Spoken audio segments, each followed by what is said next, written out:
No, Pitches notoriously has not been into autos as much. He's grown them in the past, but hasn't been into autos as much. But we've been dealing with more people, and I honestly haven't either. I've talked a whole lot of trash in the past. I apologize to those who have disrespected their flower. It wasn't intentional, it was just opinion. But it seems like these days things are changing. There's an evolution amongst us. And we're seeing more and more of these genetics not only grow massively, but allegedly, which I haven't experienced yet, allegedly they blow back pretty good. And I think we're at the point now where we can actually have more of an auto versus photo conversation to see what's more beneficial for the grower or consumer on their personal end. Yeah, genetics have gotten better over the years, and End of the that's one thing episode. we were talking about before the episode here is they're just getting better and better. You warp back 10, 15 years ago, and people would laugh at autoflowers. All they would think of is lowrider 2, this small little plant, little dinky plant that isn't going to amount to much of a yield. Sure, it automatically flips its light cycle. You don't need to change the light cycle in order to initiate flowering. It makes things easier, but it never really amounted to a lot back in the day. But genetics have gotten so much better over the years that now people are getting yields that are equal to, if not greater than, photoperiod plants. Yeah, I was gonna say, fast forward today, people are still laughing about autos. Yeah, A lot are. Some are. We've had some pretty wicked conversations over the last year in regards to messing with those. Let's not touch elbows, please. Talking to those breeders or growers, gardeners that deal with autos. We've spoke with Chubbs Kaz. We've spoke with Dave Baker. We've spoke with. I had another one there, also big with the otters. But Todd McCormick. And then I was all right, that was where I was going with this. And there's a lot of people that have really moved forward the conversation on autos. But if you look at someone like Todd we spoke to, he has a differing take on Hates autos. them. Yep. In fact, considers the whole thing a scam. Autos are a scam, based on the current story of their origination or origin, rather. Original Nation. Their origin.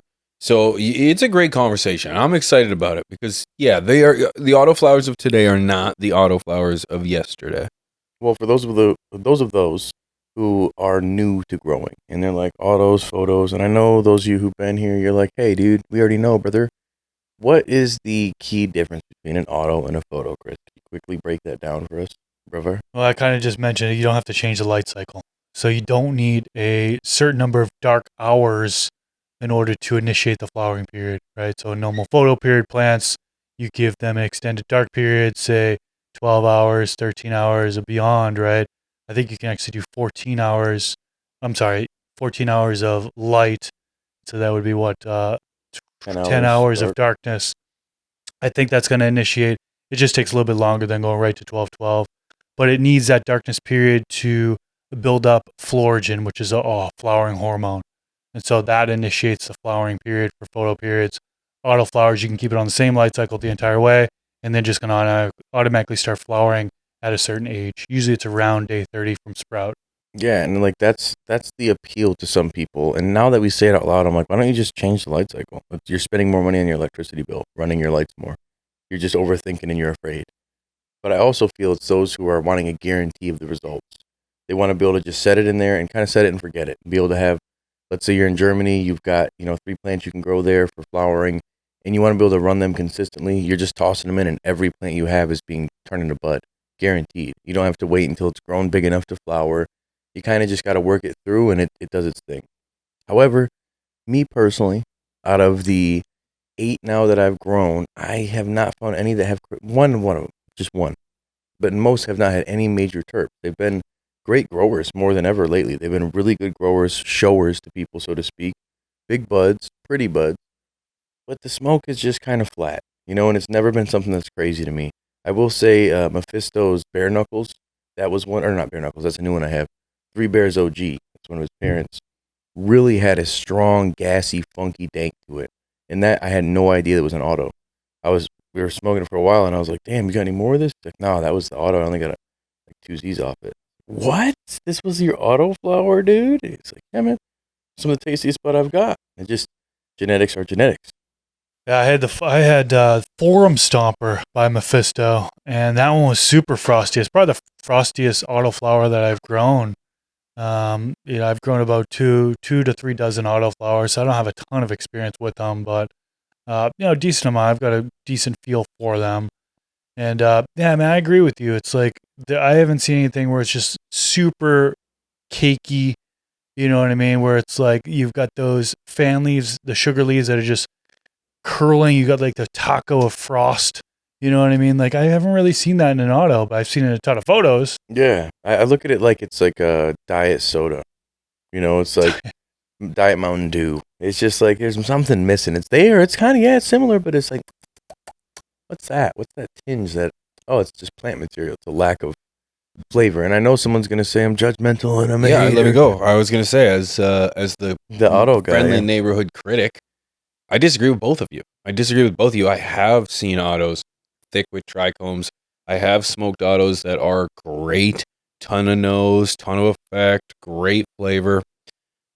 It's not the potency of it that really turns me off. It's the fact that I believe it was Shania Twain that said, "Autoflowers are where good genetics go to die." It was. And it's because once you find that great fire, that great something that speaks to you, you can't clone it. You can't you can't maintain it. It's gone. It's gone. So to me, that's where it's like, well, why would you work so hard on a genetic that you cannot keep? You cannot maintain it. So that's, Well, if you're a breeder, then the customer has to continue to buy seeds off of you. It's perfect. Genius, I my think sir. Genius. But then you've got Chubb's philosophy of like, Thank you. the appeal of every next genetic may be the best genetic, and it's got you on a hunt. Like you're Ash Ketchum out here, you got to catch them all, and you want to keep on going, and that's the hobbyist of somebody. But the practical approach for most people is, yeah, I want to obtain the genetics I have, hunted the phenos that I like. I'm keeping this one. Well, some people, swear by self-pollinating these genetics and basically just selfing them and then having the seeds, and they still get autos from it. So you may not have the exact same variables in terms of the end result, but they may find that same flavor and then they have it and they own it. So it's obtainable to have for yourself, but I do think that that's my biggest argument is I want to be able to clone what I like always. I always clone what I like since the first time I ever grew. Well, I didn't the first time, but ever since then I learned if I like it, I want to clone it. And with autos, it's like I've popped multiple of the same pack and they've been dramatically different. And I get that's phenotypes, but then it's like I'm never going to get that one again. And if I am, I got to keep growing this to find ones I don't like to get the one I do like. And so it's hard for me to justify growing autos primarily for that reason.